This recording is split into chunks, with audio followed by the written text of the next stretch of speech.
Hi guys, I don't know, let's see if this helps. This is day 24 that I've been in the van full time, and it's the first night where I'm attempting to be somewhere other than a Walmart parking lot. I am kind of out of the city, not quite out of the city, but I'm right near an area in southwest Calgary where they're doing a whole bunch of construction, and there's a pull off or turn off that comes right down to a river. So the river is right in front of us. Of course, it's 10 after 7 at night and it is pitch dark out. So I will show you the river and where I am in the spot in the morning should we get away with staying here. I don't know. There's no signs that say you can't come here, but in the back of my head, I've got this sneaking suspicion at some point an RCMP officer or a police officer may show up and be like, I've got my lights off, I've got my blinders up except for the windshield, but it's like you can see, it's pitch black out. What I want to do is, I was going to do a movie review because I just watched No Time to Die, the newest James Bond movie, which was phenomenal, but I've got notes. That was a great shot. So I could do that, but I also got this today.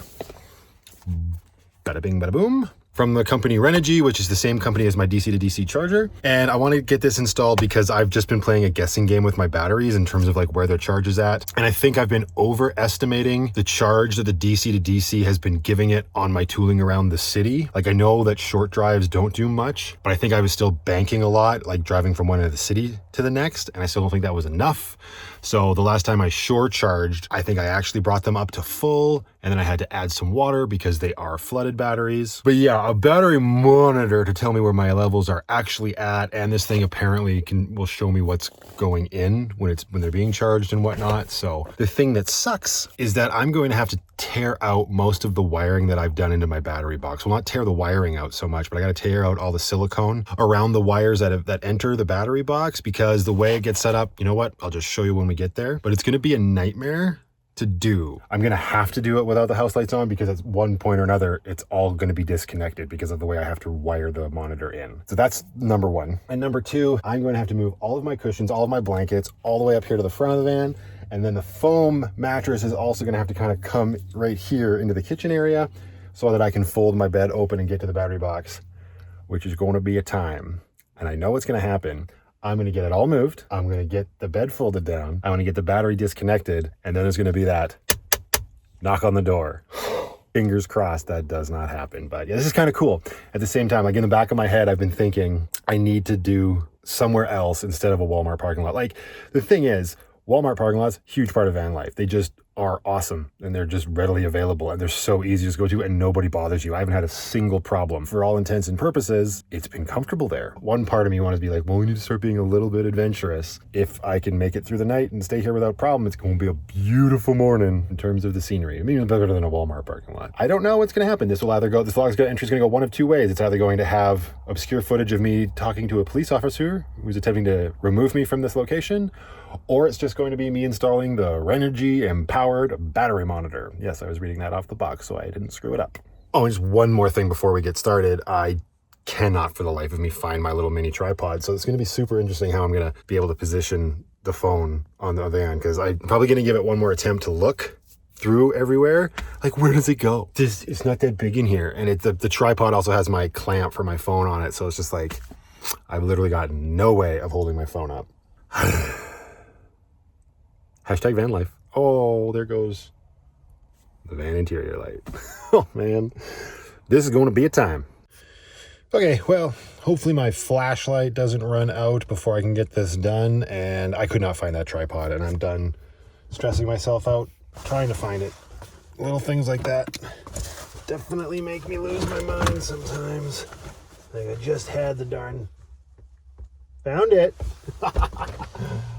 I don't know. Hang on. It's so dumb. Like, of course. I've been looking for this thing for like, well, a little bit before I started rolling the camera, for like a solid another 5 minutes, just now looking around. I mean, how many places could it possibly be?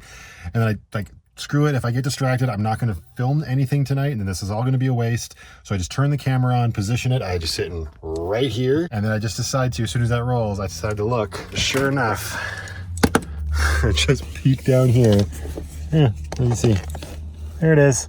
Frick. Unbelievable. Well, at least now we can have a better camera angle. Okay, but not initially, because that's pretty much the only camera angle that will work. I'm not going to put anything there, but I am going to stack stuff on the cabinet. It doesn't matter. It's the only angle that works right now.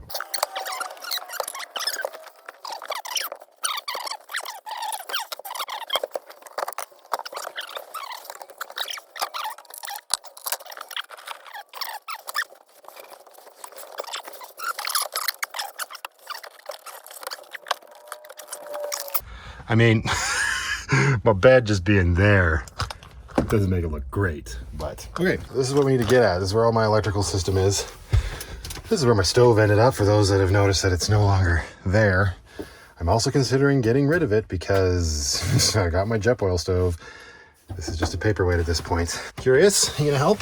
She's like, no, what the hell is all this? So this is all the stuff that I have to cut out because, you know what? Here, we'll do it this way. I have to pull out all this silicone and all of these wires because, smash cut too. So this thing, this shunt. Ooh boy. Okay, I'm probably gonna say this backwards the first time, but I'll double check the instructions to get it right before I actually install it.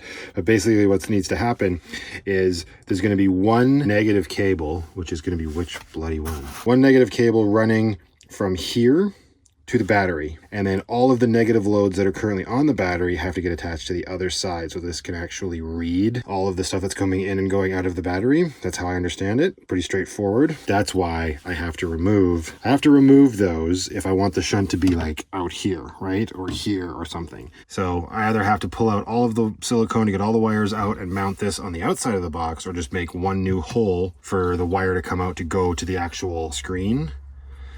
So I'm going to figure out how I'm going to do this, and then we will go from there. Okay, so I'm going to attempt to mount it inside the battery box to make my life a little easier, Right on the inside here, there, it interferes with this little part of the battery that you use to lift the battery out.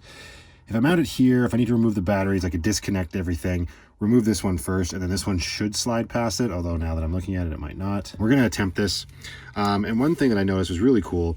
All my research on this thing, I thought everything had to be mounted on the top here, and then I realized these bolts, those are huge. This is to my NOCO battery charger. It's the only one that will fit on the top there, but they do have that, which is really cool. So I'm assuming that's just another point to connect to, and it's much smaller. So we're going to unscrew that and attach the rest of them. Well, that's not going to work.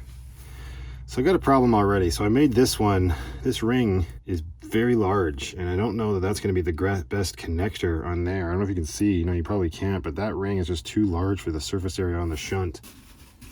Uh-oh, now I've got a bigger problem. Just dropped those little screws all the way down the side of my battery box on the inside.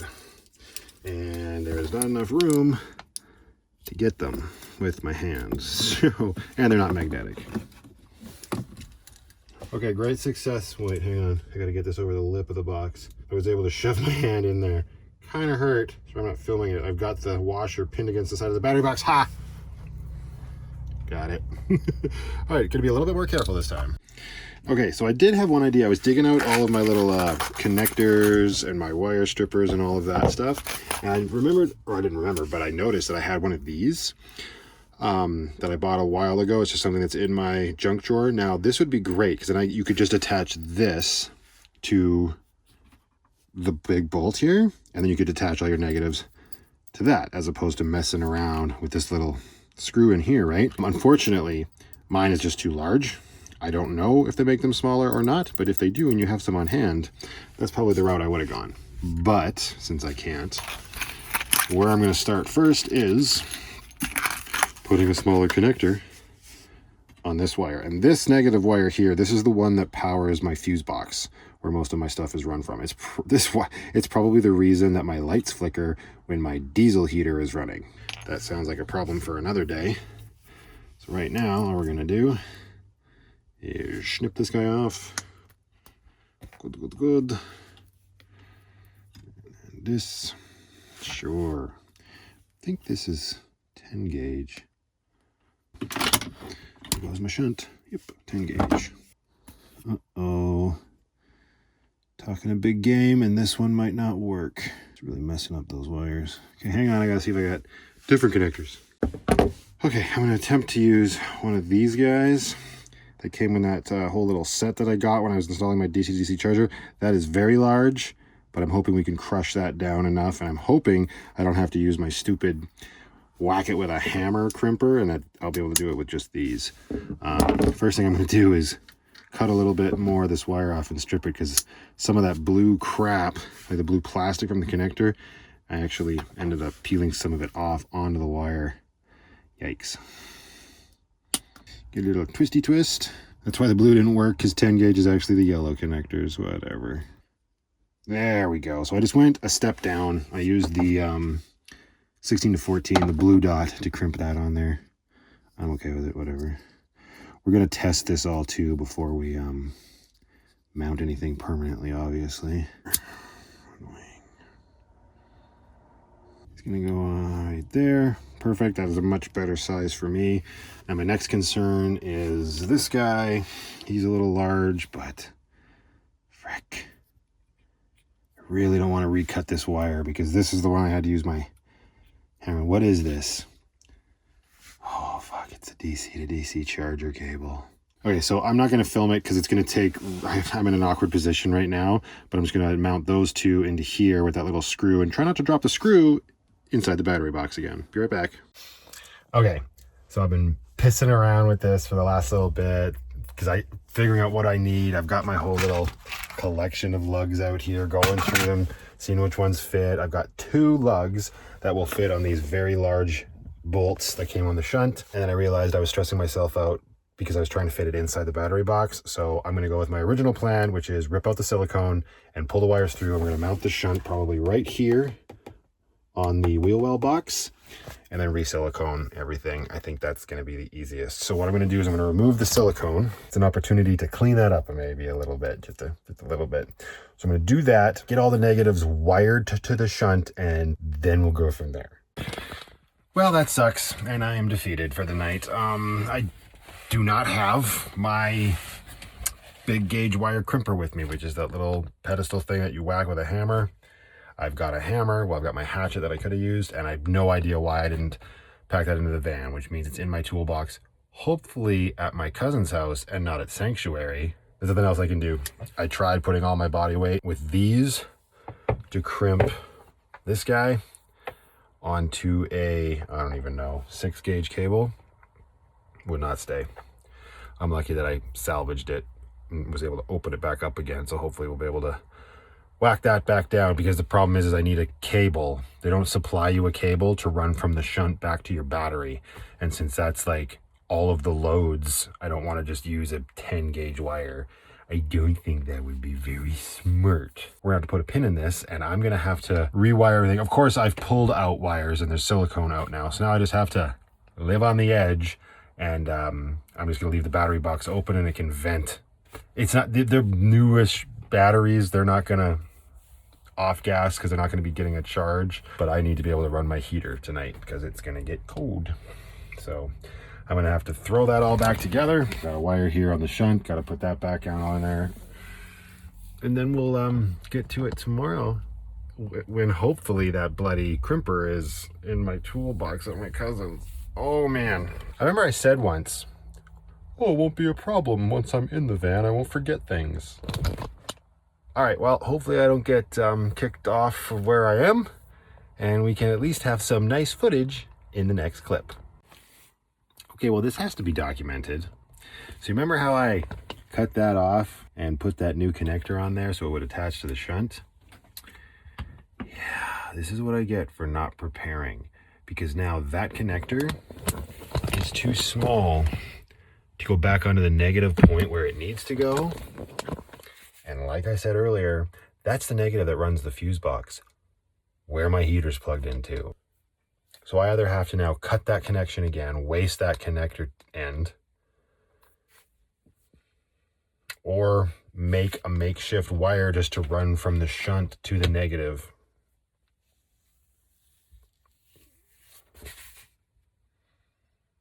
That's really lame, and I don't have a choice. I have to do that.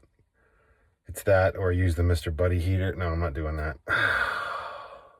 Okay, so lesson learned, prepare. Don't be so, I mean, I like being spontaneous with these vlogs, right? I like just, this was exciting to like, oh, I'm just going to go out there and I got this from Amazon today and I'm just going to install it. Shouldn't be a problem. I have everything with me that I need. No, I do not. So that sucks. But I'm just going to have to, you know, stick with it. It's not that late yet. I should be able to do it, but I think that's what I'm going to do. Instead of wasting that connection, I'm going to get another strand of 10 gauge wire. I have a bunch in red and just do up a rudimentary connection, and the shunt's just going to end up being in the middle, right between my negative connection for the fuse box. Unless I can think of something else to do, but I don't think there's any other option. Check it in, because why not? So here's a little makeshift negative cable that I've made. Yeah, it's red, lame. Big connector to go onto the battery, little connector to go onto the shunt. This is 12 gauge cable. This just, I'm just gonna talk to you like this. I mean, it just speaks to having supplies with you. Like, I have a whole bunch of connectors, I have wire. I wouldn't say a whole bunch of wire, but enough to salvage this situation. So that's something. It's gonna really piss me off if I discover that I could have just used this wire to begin with. It could have kept going, but at this point, I think we're just gonna leave it. When it comes to wiring, as far as I know, if you know, the bigger the gauge, the wire, the safer and everything. Although the bigger the gauge is, the distance it runs. So I don't know, not the load so much. Shit. Who knows? Connect this to the shunt, connect with the battery, and then we'll test the fuse panel. So here's what's funny. I don't know if it's funny or not, but so it seems to be working. You can see, I don't know if you can see that little blue light. That means that the fuse panel's got power again. So I flipped my breaker switch right here. This is off. Now there's no power going, right? Little blue light's off. I flip it back on, little blue light comes on, which means that the heater and my interior lights have power as well. And this is what the shunt looks like now. Black one's running straight to the fuse box. The red one runs to the negative on the battery. That's a short distance, and I'm going to go off the theory that distance is what kind of depicts gauge of wire. And the other two connections the only other two that need to connect to this are my shore power charger and the DC to DC charger. Other than that, there's no other negative connection that needs to go on here. I am gonna power through without wire, like stringing the wires through, and see if we can get the little bastard to power up. Because after that, I just need to plug in this black wire that came with it, plugs into the white connection on the shunt right here, little prong connector, and that goes straight to the screen. And then there's this little red wire that came. It's got a connector on it, that silver connector, and a stripped end of wire. That goes into this little green one here. I'm gonna need a little tiny flathead screwdriver, very similar to the DC to DC charger, to provide power to this. So we put the stripped wire end in there. The terminal runs to the positive on the battery. Give it a shot. Yeah, I know, everything's a mess. I don't know what's gonna happen, if this thing's gonna power up on its own or not, but okay, I've disconnected the negative one last time, just so I can connect the positive, which is this little guy right here. This is what runs into the shunt. Oh, buddy. Let me screw this down. There's a little screen. Let's see if I can make it light up. Yeah, so it's got 13 volts. That's cool. But nothing else is set. Like, I know, I'm pretty sure I got to set this. I got to set that. Like, it should be at 100% right now. So I should be able to just set it at 100% and then set that to, I believe I have 240 amp hours. So I need to read the stinking little manual it came with to figure out exactly how to do that. So give me a second, check back in a moment. Okay, so that was actually really simple. I guess I will give you guys a little bit of a rundown. So my batteries are 240 amp hours. Come back on. To set it to 100%, all I had to do was hold up arrow for 3 seconds and it put it at 100%. This automatically went to 100 amp hours, which isn't right. So if I'm following the actual rules of batteries as I understand it, this should mean that I have 120 amp hours of usable power. So depending on how this reads things and how this actually functions, I may need to switch that to 120 amp hours. And to do that, you hold the OK button for 3 seconds, and that'll bring us into the setup menu. And then this was a little bit of a pain to navigate. Let's see if I can remember how to do it. OK on the capacity. So there's nothing there. Press OK again to move over, and then you just use the up and down arrows to change this, right? And then once I set it to 240, Simple, simple. Press the back arrow once and then twice, brings us back to this menu. Now what I need to do is actually put a load on here and see what happens. So let's see what happens just as soon as I turn the breaker on right down here. Okay, so immediately it's showing a discharge. There's 2 watts going out. It's drawing 0.17 amps. I'm assuming that means, oh, it's going up. The time's going up. So I'm sure there's a whole bunch of stuff it sort of has to figure out here on initial setup. That should be, I would imagine, your time remaining. Yeah, remaining time is what the manual says. So that's pretty cool. I do want to figure out why I'm drawing so much of this. I'm assuming maybe just that stupid little blue light on the frickin' 12 volt, right? I don't really know 100% what I'm looking at, but it is kind of cool, and I'm sure this is going to work just fine. Hey, better lighting. That's nice to have back. It can actually even make it a little bit better. Oh no, how much power are we using? It's going to stress me out so much. Like, I don't know. I'm that kind of guy that kind of obsesses over that. And just stuff gets down to, well, look at this. Like my flashlight, that little orange light, if you can see it, was green when we started. That means that the battery's dying. And I hate that. Hopefully this gives me a better reading for everything that's going on in the battery. What I do need to do tomorrow is get the charging cables attached to the shunt. I wonder how necessary that actually is. Because I was thinking if I just wire the chargers back to 2 charging wires right back just to the battery, but then the shunt won't be detecting that. So that would kind of be pointless. You need to put a new connector on. As an example, this is the DC to DC charger connection point. This guy's just too small and too big, right? He's too small for the big post on the shunt, and he's too big for the little post. I tried to put him on there, and the little screw just kept pushing this guy, like pushing him up and out. So he'll need a new connection. And then the Noco is fine. It does fit on the big post. So I'll probably make this guy big enough to go on the big post. And I think I should be fine. There's no other loads running. I don't think I need to run another wire, which is good news. But it's still frustrating that I didn't have my big crimper to sort of finish this off. I'm gonna end that here. Well, I gotta get lucky back into a state of livability, because like that's not even doing anything justice. It's just like, look at this workstation. So it's cool though. More prepared, this would have been fine. And if you didn't have to like cover your batteries, like if you got lithium batteries and stuff, much easier for sure.